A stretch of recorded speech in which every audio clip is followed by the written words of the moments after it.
morning everyone. Assalamualaikum warahmatullahi wabarakatuh. Yang terhormat Bapak Joni, MSI, selaku lecturer dari Industrial System Automation, dan introduce myself first.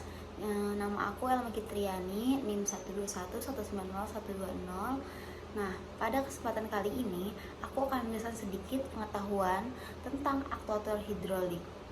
Namun sebelum itu, aku akan menjelaskan terlebih dahulu tentang apa sih itu aktuator. Nah, apa sih aktuator itu? Aktuator dalam sistem kendali industri adalah peralatan atau piranti yang dapat mengkonversikan sinyal perintah ke controller ke dalam parameter fisik. Nah, perubahan dalam parameter fisik ini biasanya mekanik, misalnya nih posisi atau perubahan kecepatan. Nah, suatu aktuator juga bisa disebut sebagai transducer. Kenapa? Karena merubah satu jenis besaran fisik, seperti arus listrik ke dalam besaran fisik yang lainnya. Misalnya nih, kecepatan rotary motor listrik. Nah, ada klasifikasi dari aktuator. Nah, klasifikasi aktuator ini mengacu pada pengelompokan berbagai jenis aktuator berdasarkan karakteristik dan juga cara kerjanya. Nah, di dalam klasifikasi ini, aktuator ini dapat dibedakan berdasarkan beberapa faktor, seperti berdasarkan jenis gerakannya itu ada rotary atau linear. Nah, yang kedua itu diklasifikasikan berdasarkan energi yang digunakannya. Nah, apa aja? Yaitu ada listrik, hidrolik, dan pneumatik. Nah, terlebih dahulu aku akan menjelaskan sedikit klasifikasi aktuator berdasarkan jenis gerakannya. Yang pertama ada aktuator rotasi atau putar.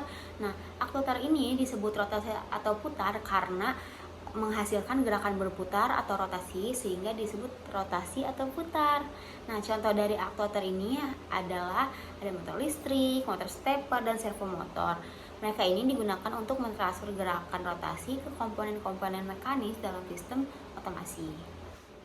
Selanjutnya ada aktuator linear. Nah, aktuator ini disebut linear karena menghasilkan gerakan linear atau bergerak lurus. Aktuator linear ini digunakan untuk mendorong atau menarik suatu objek dalam garis lurus. Contoh nih, dari aktuator linear termasuk silinder pneumatik, silinder hidrolik, dan motor linear. And the next, klasifikasi aktuator berdasarkan jenis pemuat atau energinya. Nah, yang tadi kan udah disebutin aktuator listrik, aktuator hidrolik, dan pneumatik.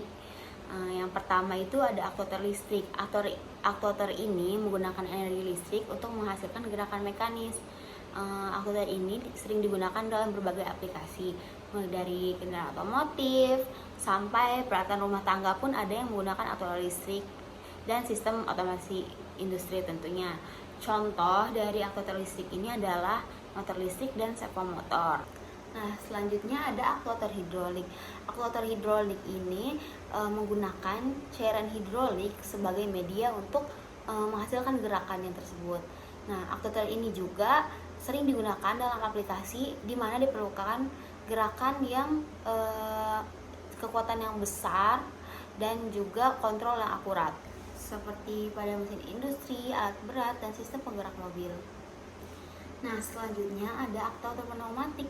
Aktuator pneumatik ini menggunakan udara bertekanan untuk menghasilkan sebuah gerakan.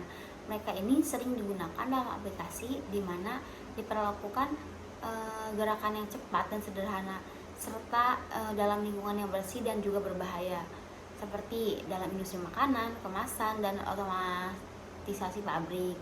Contoh dari aktuator pneumatik ini adalah silinder udara dan pompa udara.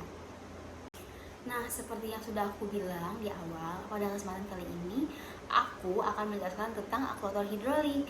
Nah, aktuator hidrolik ini seperti yang aku sudah sebutkan tadi di awal adalah aktuator yang tenaganya ini berasal dari aliran fluida atau biasanya minyak atau oli yang bertekanan untuk gaya yang lebih besar.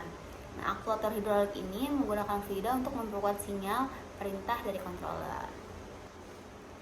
Nah, untuk komponen utama dari aktuator hidrolik itu ada silinder, ada piston, dan juga sistem penyegel. Komponen silinder ini menghasilkan gaya mekanis dalam gerakan linear untuk berbagai aplikasi. Selanjutnya piston ini batangnya memanjang melalui kepala silinder dan memanfaatkan gaya fluida hidrolik untuk menarik atau memanjang. Nah, piston ini berfungsi untuk mengubah energi panas yang ada di ruang pembakaran tersebut menjadi tenaga mekanik. Nah, terus gimana sih cara kerja aktuator hidrolik? Jadi, prinsip kerja aktuator hidrolik itu didasarkan pada hukum Pascal. Nah, hukum Pascal ini menyatakan bahwa tekanan yang diterapkan pada cairan dalam ruang tertutup itu akan merambat secara merata ke seluruh bagian cairan tersebut. Nah, jadi dalam konteks aktuator hidrolik ini, prinsip yang hukum Pascal ini diaplikasikan untuk mengubah tekanan hidrolik menjadi gerakan mekanis. Nah, dengan mengatur tekanan cairan dan mengendalikan aliran dengan katup dan sistem kontrolnya juga, gerakan linear aktuator hidrolik ini bisa diatur dengan presisi atau ketepatan yang sangat tinggi. Jadi prinsip ini juga memungkinkan aktuator hidrolik menghasilkan daya angkat, dorong, atau pergerakan linear lainnya dengan kekuatan dan kontrol yang dapat diandalkan. Kombinasi antara tekanan hidrolik dan perubahan ukuran area memungkinkan energi hidrolik tersebut diubah menjadi gerakan mekanis yang kuat dan presisi dalam berbagai aplikasi industri dan otomotif. Wah, keren banget ya. Nah, dari tadi kita ngomongin tentang kelebihannya saja nih tentang aktuator hidrolik ini. Nah, di sini aku akan membahas lagi tentang kelebihan dan juga kekurangan dari aktuator hidrolik tersebut. Yang pertama, kelebihannya dulu nih. Kelebihan dari aktuator hidrolik ini, fluidanya hidrolik ini bisa sebagai pelumas dan pendingin. Lalu yang kedua, dengan ukuran kecil dapat menghasilkan gaya atau torsi yang sangat besar. Dan yang ketiga, kebocorannya juga dari aktuator hidrolik ini sangat rendah. Jadi hal ini itu nantinya bisa menjaga stabilitas sistem dengan mengurangi kehilangan energi akibat kebocoran fluida atau udara yang digunakan sebagai sumber tenaga.